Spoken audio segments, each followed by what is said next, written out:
Hey tubers, welcome back for another adventure. So, I'm going to call this engine my Orange County Chopper, tangentially related to the show engine.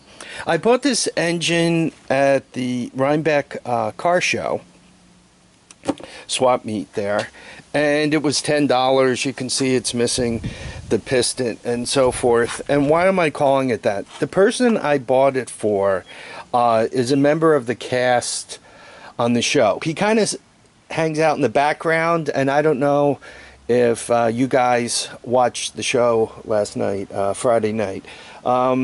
Here in the Hudson Valley of New York, it goes on Friday nights, I don't know, 9 o'clock, 10 o'clock, I think 10 o'clock actually.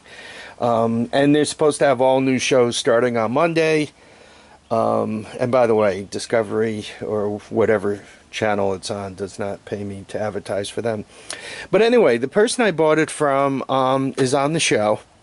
And if you look at the show closely, there's a guy who comes in, I don't know, about a quarter of the way into the show, and they're just announcing that, you know, they got to build this bike for the Geico people, and he comes in eating a donut, and he and Senior kind of go back and forth, and he says to Senior, you know, fat guy likes donuts. So after they go through the whole thing about, you know, they're going to build and what's the schedule and who has what tasks, he asks for another donut. Anyway, that's the person I bought the engine from. I've met him a few times. He's a real decent guy. Orange County Chopper is actually filmed not all that far from where I currently live. You know, interaction with Junior and Senior.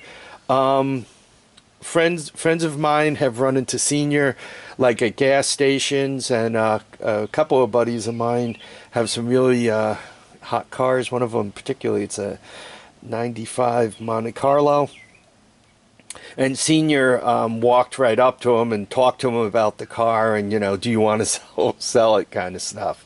So Senior, very, very approachable, likes to be approached and all that. Junior is a little bit more of a private person.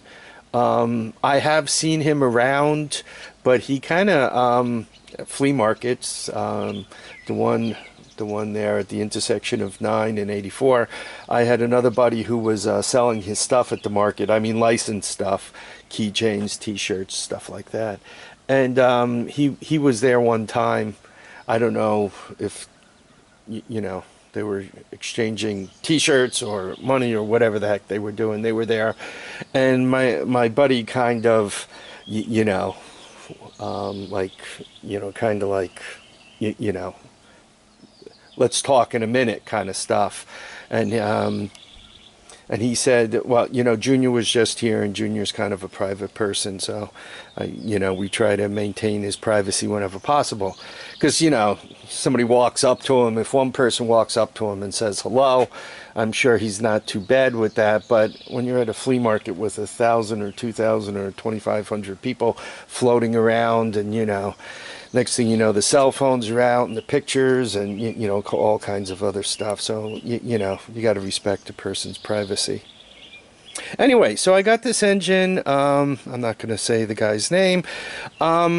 And after watching the show, I was thinking about it, and then I was trying to remember where it was located, and I realized it was still in the footwell of the Toyota Tacoma pickup truck.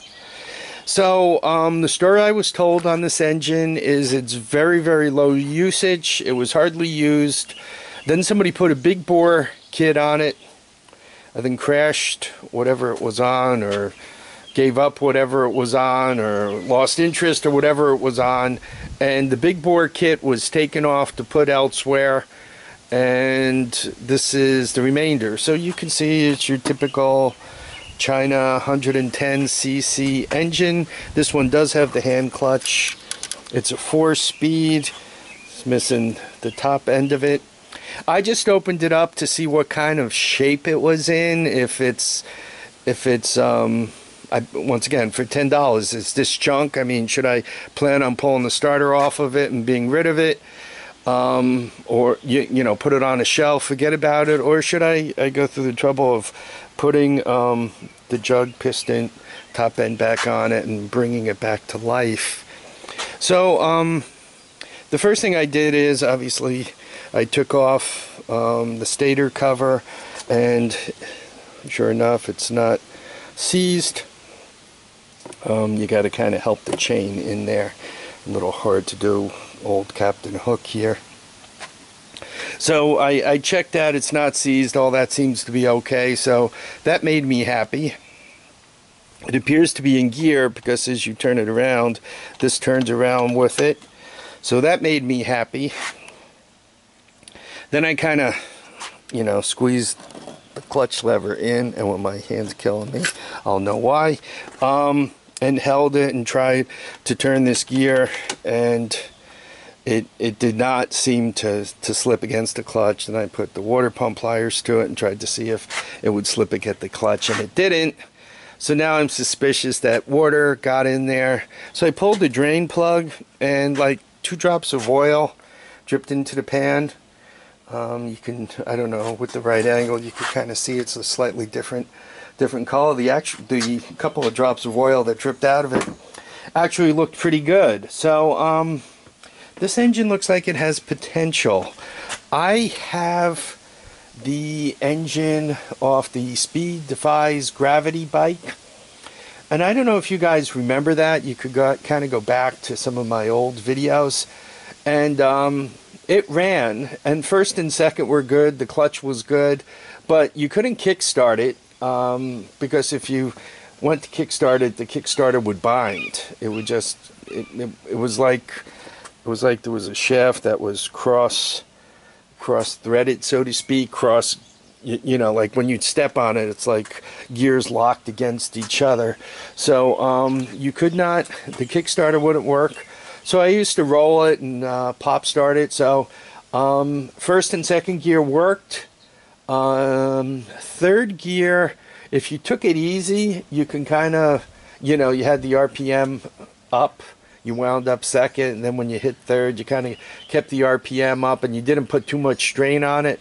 Third gear worked, but if you put strain on it, it would kind of skip.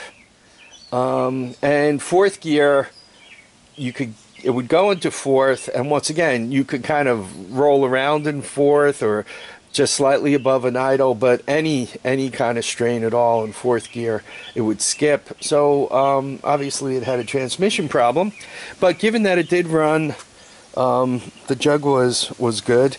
I think also, any of these engines I can pull the jug off of and put it in. So that's my Orange County chopper story and my Orange County engine story. What am I going to do with it? I'm going to put it back together again. Probably what I'm going to do is spray it down really well. The chain did rust up a little bit, so I'm going to hit it with WD-40 and PB Blaster and put it aside for the time being. Right now, I do not, at least not to my recollection, I do not have any of these engines that I want to part out. For an engine to be something I want to part out, it basically, if it doesn't run and doesn't have the potential to run, then I'll tear it apart. The parts for these engines are also relatively cheap. I think you can buy, you know, a piston, a jug. I think you could buy that whole assembly. It's somewhere around $50. Though for $50, I could buy a whole quad. So why would I want to buy a whole assembly which may or may not fit when I could get a whole quad for that money? So that's where it's gonna hang out for now. Boy, I really wish I had one of those energetic high school kids that was looking for shop projects. You know, hey, Mr. Spooner, I'll take your engine into school, and you know, I'll take two engines and put them together and send it back to you. You know, just give me a tractor or something. There used to be a lot of that when I was a kid. Nowadays around me, for auto mechanics, you really kind of have to go to BOCES. A lot of the high school shop classes have ended. I was told it was for insurance reasons. I was told that, you know, for some schools it's hard to control the kids, and you let them loose in a shop environment, and it's just mayhem with flying metal. I don't know the reason why. I do know that it seemed like one of the main reasons why I went to school was so I could go to shop, and I like to spend study halls in shop and all that. You know, I was you know, cool enough with the teachers, as long as I wasn't too disruptive. You know, I was allowed, you know, to do a little welding in the back or use the lathe in the back of the room while he taught in the front of the room. And occasionally he would even ask me if I was using the lathe and he happened to be on the lathe section, he would you know, have me go through some of the stuff for him. So yeah, that's a real loss for kids, particularly in my area. Maybe in other places there's still a pretty good shop criteria, but around here not so much. So we've talked about Orange County's a $10 junk engine. Talked about all kinds of stuff. I should get on point and learn how to stay there. Anyway, I want to thank everyone for keeping their feet down, keeping their heads up. Remember to get out there and enjoy each and every day. Thanks for watching, commenting, and subscribing. Take care of yourselves, and we'll see you at the next adventure. Bye now.